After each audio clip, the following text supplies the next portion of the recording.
யார் என்று கேட்டால் நான் என்று சொல்லு.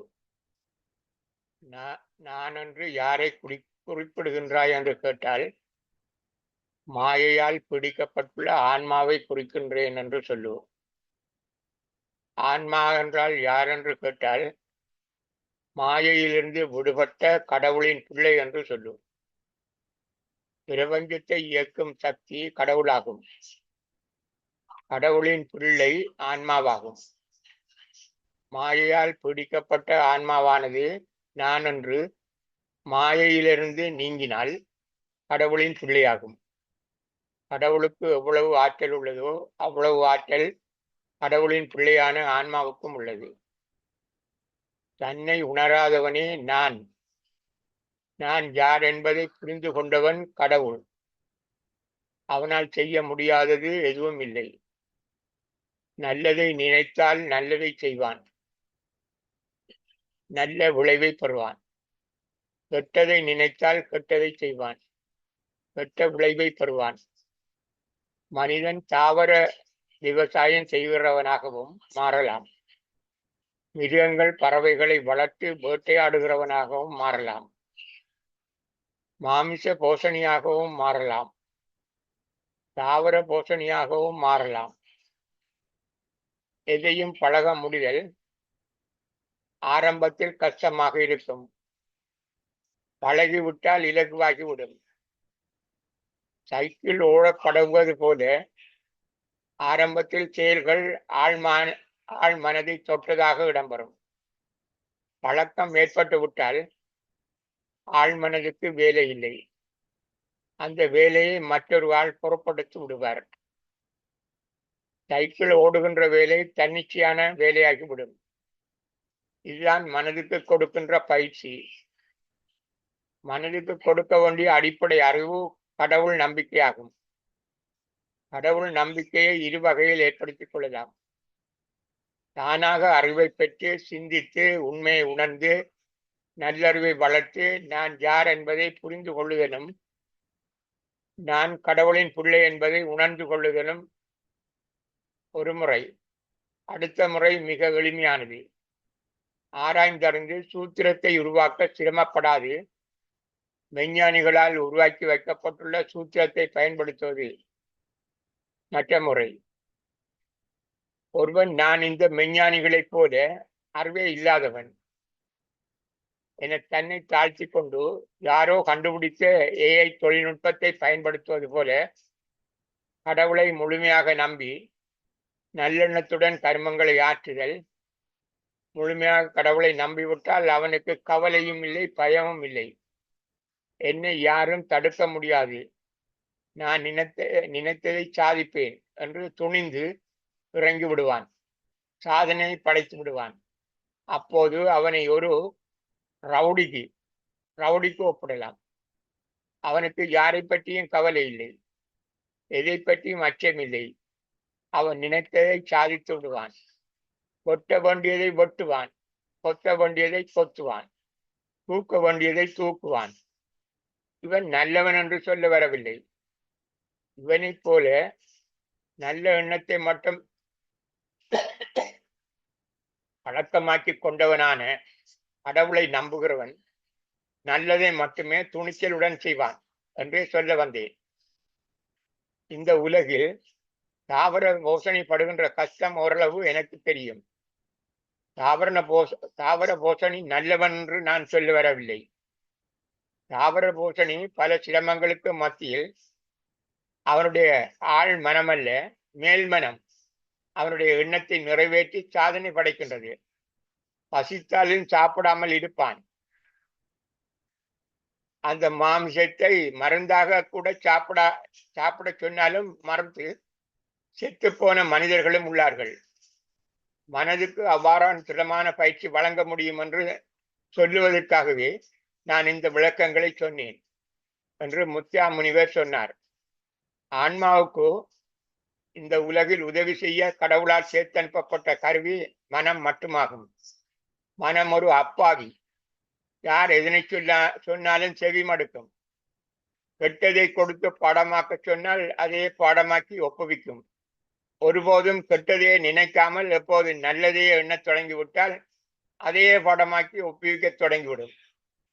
அதனை அறிந்து கொண்ட ஞானிகள் நல்லெண்ணத்தை மட்டுமே பயன்படுத்த தொடங்கி நல்லெண்ணத்தை மட்டும் மனதுக்குரிய தன்னிச்சையான தொழிலாக மாற்றி விடுகிறார்கள். அந்த நல்லெண்ண பயிற்சியில் ஈடுபடுகிறவன் மறந்தும் தீய வேலைகளில் ஈடுபட மாட்டான் என்பது முத்தியா முனிவர் கருத்தாகும். நினைத்தே பார்க்க முடியாத அற்புதமான செயல்களை புரிகின்ற மனிதர்களால் நல்லதை மட்டும் நினைத்து செயலாற்றுதல் என்பது முடியாத கர்மம் இல்லை. ஒருபோதும் தீய எண்ணங்கள் வரக்கூடாதென்ற தீய எண்ணம் தோன்றுதலுக்கான மூலங்களிலிருந்து விடுதலை பெறுதல் வேண்டும். துட்டரை கண்டால் தூர விலகிவிட வேண்டும் என்றால் நம் கண்களில் அவர் படக்கூடாது. அவர் பற்றிய உரைகள் செய்திகள் நம் காதுகளில் கேட்கக்கூடாது.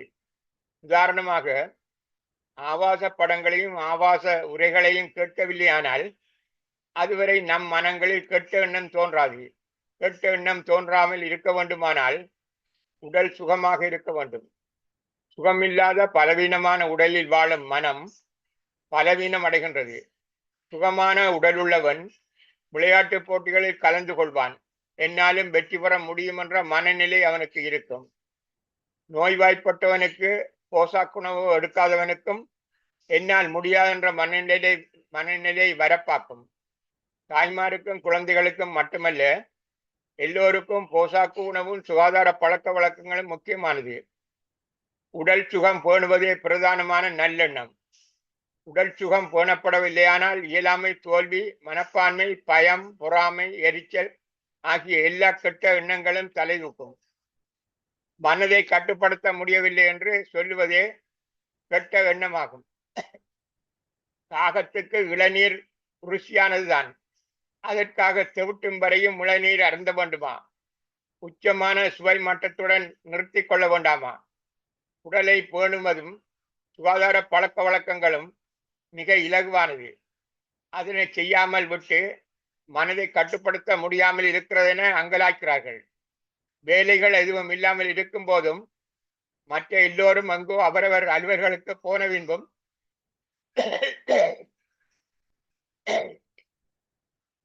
இரவில் வெகு நேரமாகியும் நிச்சய வராதிருக்கும் போதும் தனிமையை உணர்வீர்கள். அப்போது தேவையற்ற எண்ணங்கள் தலையூக்கும். அவ்வாறான தனிமையை பெருமதி மிக்க தனிமையாக மாற்றிக்கொள்வீர்களானால் மறை எண்ணங்கள் தோன்றுவதை தடுக்க முடியும். அதற்கு நல்லெண்ண மறந்து தியானம் இருக்கிறது. எண்ணத்தை விருப்பமான திசைக்கு மாற்றுங்கள். அந்த நேரத்தை உங்களுக்கு விருப்பமான மகிழ்ச்சி தரும் ஏதாவது ஒரு கர்மத்தில் ஈடுபடுத்துங்கள். அல்லது தனித்திருந்து நேற்றைய செய்வினையின் விளைவுகளை சிந்தித்து பாருங்கள். தோல்வி, நட்டம், துன்பம் ஏற்பட்டிருந்தால் அதுக்கான காரணங்கள் எதுவாக இருக்கிறது என சிந்தித்து பாருங்கள். அதுபோன்ற நிலைமை இனிமேல் வராமல் இருக்க என்ன செய்ய வேண்டும் என்று சிந்திக்க தொடங்குங்கள். தனிமை உணர்வு மறைந்தே விடும். தனிமையை பயன்படுத்தாதவருடைய வாழ்க்கை சிறப்படைவதில்லை. சிந்தனைக்கு பொருத்தமான நேரம் தனிமை நேரம் மட்டுமே ஆகும். இலட்சியவாதிகளும் அறிஞர்களும் ஞானிகளும் விஞ்ஞானிகளும் மட்டுமல்ல, துன்பத்தின் எல்லையில் துடித்துக் கொண்டு இருப்பவர்களும் அவரவர் சாதனைக்கும் தேவைக்கும் தனிமை நேரத்தையே பயனுடையாக்கிக் கொள்கிறார்கள். கெட்ட எண்ணம் தலை தூக்காமல் இருக்க வேண்டுமானால் தனிமை நேரத்தை தியான நேரமாக மாற்றிக்கொள்ள வேண்டும். அந்த நேரத்தில் நல்லெண்ணத்துக்கு மட்டுமே இடம் கொடுக்க வேண்டும். தனிமை என்பது அமைதியான இடம். வேறு உதவிக்கு இல்லாத இடத்தில் தனிமை உணரப்படுகிறது. தனிமையில் ஓங்காரம் மட்டுமே உணரப்படும். அது எதுவும் காதுகளுக்கு கேட்காது. வேறு எதுவும் கண்ணுக்கும் தெரியாது. நீ என்ன செய்கிறாயோ அதிலே உன் மனம் லயித்திருக்கும். உன் மனதை குழப்பி இன்பமடைய நினைக்கிறவன் கெட்ட வார்த்தைகளை பயன்படுத்துகிறான். நல்லதை நினைத்து தீர்மானித்தும் செய்தும் பயிற்சிவிட்ட மனது கெட்ட வார்த்தையை இலகுவாக ஏற்பதில்லை. அதனால் திடீரென உணர்ச்சி வசப்படுவதில்லை. அவனுக்கு பெருந்துன்பம் ஏற்படும் சூழ்நிலை விலகி விடுகிறது. அமைதியாக சிந்தித்து எதிர்வார்த்தை பிரவேசம் இடம்பெறும் மனித சமூகத்தின் நன்மைக்காக தேவையான எல்லாவற்றையும் கடவுள் ஆக்கி வைத்துள்ளார். கோபமும் அவ்வாறான ஒன்றே. பெற்றோர் மேல் பிள்ளைக்கு கோபம் வரும். கடும் வார்த்தை பிரயோகங்களை கூட மேற்கொள்வார்கள். ஆனால் பெற்றோரிடமிருந்து வரும் எதிர்விளைவு தாமதமாக இருப்பது மட்டுமன்றி மிக மிருதுவானதாகவும் இருக்கும். பிள்ளை மீது வலுவூட்டப்பட்ட தொடர் நல்லெண்ணமே இதற்கான காரணமாகும். பெற்றோருக்கு பிள்ளை மீது எப்போதும் நல்லெண்ணம் மட்டுமே இருப்பது இதற்கு காரணமாகும். துட்டரை கண்டால் தூர விலகிவிடும் பெற்றார் பிள்ளைக்கு பலமுறை மன்னிப்பளித்தும் தொடர்ந்து விலகிவிடாதிருப்பது பெற்றாரின் இயலாமை அல்ல என்பதை பிள்ளை உணர வேண்டும். பிள்ளைக்கு கோபம் கொடுக்கும் அனுபவ பாடம் இதுவே ஆகும். உன் அந்தரங்கங்களை தகுதி அறிந்து செயல்படுத்த வேண்டும், பழக வேண்டும். அதுவே மனப்பக்குவமாகும். உன் எந்த அந்தரங்கமாக இருந்தாலும் மனந்திறந்து சொல்லக்கூடியவர் கடவுள் ஒருவர் மட்டுமே ஆகும். தாயிடமும் எதனையும் சொல்லலாம் என்றில்லை. துணையிடமும் எல்லாவற்றையும் சொல்வது நல்லெண்ணமும் இல்லை, மனப்பக்குவம் ஆகாது. நண்பர்களிடத்திலும் எல்லாவற்றையும் சொல்லக்கூடாது. பிறரிடம் பேசும்போது அந்தரங்கம் தொடர்பில் மிக கவனமாக இருக்க வேண்டும்.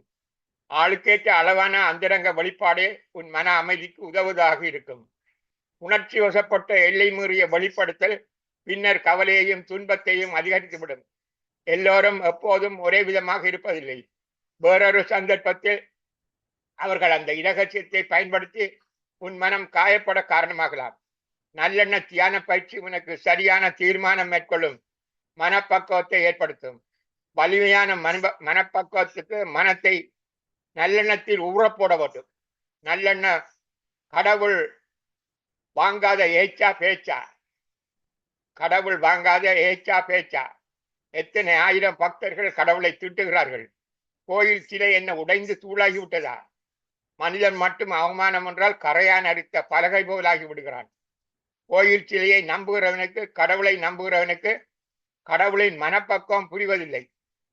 அவ்வாறான மனப்பக்குவத்தை ஏற்படுத்தும் கருவியை கடவுள் அளித்துள்ளார். அதுதான் நல்லெண்ணம். அவமானத்தை ஏற்படுத்தும் மனிதனையும் மன்னிக்கும்படியும் அவனுக்கு நல்ல எண்ணத்தை கொடுக்கும்படியும் கடவுளிடம் முன்னால் கேட்க முடியுமானால் அதுவே நல்லெண்ண பயிற்சி ஆகும். அந்த அவமானத்தை பொருட்படுத்தாது. அந்த நினைப்பே இல்லாமல் உன் இலக்கை அடையும் வரை அமைதியாக இடைவிடாது தொடர்ந்து செயலாற்றிப்பார். நல்ல விளைவு கிடைக்கும்.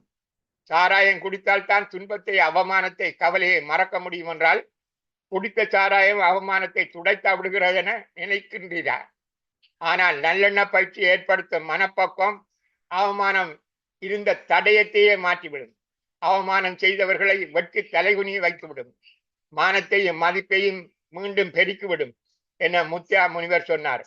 பயம் இருந்தால் மனம் பலவீனமாகிவிடும். மனதை பக்குவப்படுத்து. மனதை பலப்படுத்த வேண்டுமானால் பயத்தை நீக்க வேண்டும். கடவுளில் திடமான நம்பிக்கை ஏற்படுமானால் ஒன்றுமே தேவையில்லை. கடந்த காலத்தில் ஏற்பட்ட துன்பங்கள் பற்றிய கவலைகளை தூக்கி எறிந்துவிட்டு எதிர்காலத்தை பற்றிய பயத்தை நீக்கிவிடலாம். கடவுள் அவற்றை பார்த்துக் கொள்வார் என்ற திடமான நம்பிக்கை உனக்கு வந்துவிடும். கடவுளின் மேல் திடமான நம்பிக்கை வரும் வரை கவலையையும் பயத்தையும் முழுமையாக நீங்கிவிடாது. மனமும் பலமாகாது. நல்லெண்ண பயிற்சி மூலமாக கவலைக்கான காரணத்தை சிந்தித்தறிய முடியும். நல்லெண்ணமற்ற செயல்களால் நட்டம், தோல்வி, துன்பம் ஏற்படுகின்றது என்பதை உணர்ந்து விடுவாயானால் இனிமேல் நட்டம், தோல்வி, துன்பம் ஏற்படாதவாறு நல்லெண்ணத்துடன் செயல்பட நினைப்பதே நல்லெண்ண பயிற்சி ஆகும். உன் செயல்கள் யாவும் சிந்தனைக்கு பின்னரான செயலாக மாற்றப்படுமானால் எதிர்காலத்தை பற்றிய கவலை வராது. திருத்தமாக நல்லெண்ணத்துடன் நல்லதாக கர்மங்கள் ஆற்றப்படுமானால் நட்டம், தோல்வி, துன்பம் என்பவற்றை தவிர்க்கலாம் என்ற நம்பிக்கை உன் மனதுக்கு நிச்சயமாக வரும். இனிமேல் நட்டம், தோல்வி, துன்பம் பற்றிய கவலை வரமாட்டாது. அதுவே நல்லெண்ண பயிற்சி அல்லது தியானத்தின் மகிமையாகும். முழுமையாக உன்னை உணர்வதற்கும் நல்லெண்ண பயிற்சிய கருவியாகும். ஆன்மாவுடன் சேர்த்து அனுப்பப்பட்ட மனத்தை ஆன்மாவே கையாள வேண்டும். ஆன்மா முகாமையாளராகவும் மனம் உதவியாளராகவும் மட்டுமே இருக்க வேண்டும். அதனை விடுத்து மனதின் நாட்டத்துக்கு ஆன்மா ஆடக்கூடாது. மனம் அறிவை வளர்த்து கொண்டு சிந்தனையாற்றல் உருவாகும் போது ஆன்மா மனத்தை தன் பிடிக்குள் கொண்டு வர வேண்டும். மனத்தின் வேலை அறிவை மட்டும் வளர்த்துக் கொள்வது அல்ல, நல்லெண்ணத்தையும் சேர்த்து வளர்த்துக் கொள்ள வேண்டும். நல்லெண்ணத்தை பொறுத்தவரை முகாமையாளரை நெறிப்படுத்தல் அவசியமாகும். ஆன்மா முழுமையாக மாயையிலிருந்து விடுபடும் வரை அனுபவத்தையும் அறிவையும் நல்லெண்ணத்தையும் தேடிக்கொள்ள வேண்டும். தேடிக் கொடுக்கும் பொறுப்பு மனத்துக்குரியதாகும். மனம் அறிவினாலும் நல்லெண்ணத்தினாலும் நிரப்பப்படும் போது அந்த அளவுக்கு ஆன்மாவும் நல்லெண்ணத்தினால் நிரப்பப்பட வேண்டுமானால் ஆன்மா விழிப்பாக இருக்க வேண்டும். இல்லாவிடில் மறையெண்ணம் மனத்தில் செல்வாக்கு பெறுமானால் ஆன்மாவின் மாயத்திரை விலகுவதற்கு பதிலாக மேலும் மூடப்படும். மனம் பலமடைவதற்கு பதில் பலவீனமாகிவிடும். தியானம் மூலமாக நல்லெண்ணம் மட்டுமே 24 மணித்தியாலமும் உடம்புக்குள் செலுத்தப்படுமானால் நாளாக ஆக 6வது அறிவு பெட்டகத்தை திறக்கும் பலம் மனதுக்கு வரும். சிறு பிள்ளைக்கு அறிவு போதனை கட்டாயம் என வலியுறுத்த காரணம் இதுவாகும். அறநறை போதனை நல்லெண்ணத்தை தன்னியல்பான பழக்கப்படுத்தப்பட்ட நாளாந்த மூச்சுக்காற்றுடன் இணைந்த எண்ணமாக்கிவிடும். சிந்தனை ஆற்றல் ஏற்பட பிள்ளை நல்லெண்ணத்தில் மகிமை உணரத் தொடங்கும். மனதை பலப்படுத்த தொடர் எண்ண பயிற்சி நல்லெண்ண பயிற்சி முக்கியமாகும். நல்ல எண்ணம் மட்டும் பழக்கப்படுமானால் கெட்ட எண்ணம் தலை தூக்காது. கெட்ட எண்ணத்தை ஒரு முறை நுழைவிட்டால் அதனை மாற்ற பெரும் பிரயத்தனம் செய்ய நேரிடும். கெட்ட செயலால் இன்பம் கண்டால் அது பழக்கப்பட்டு விட்டால் வருகின்ற பெருந்துன்பத்தின் பின் உணர்வதில் பயனில்லை. கெட்ட செயலால் கிடைக்கும் பெரும் இன்பம் பெருந்துன்பமாகும் என்பதை குறுங்காலத்துக்குள்ளே இனங்காண முடியும். ஆனால் அதன் பின் அதிலிருந்து விடுபட ஆயுட்காலமே போதாது. சிறிது சிறிதாக சேர்க்கப்படும் இன்பம் அழியாத பெரும் இன்பமாகும். அதை மனித ஆயுட்காலம் வரையும் அனுபவிக்கலாம் என முத்தியா சுவாமிகள் கூறினார்.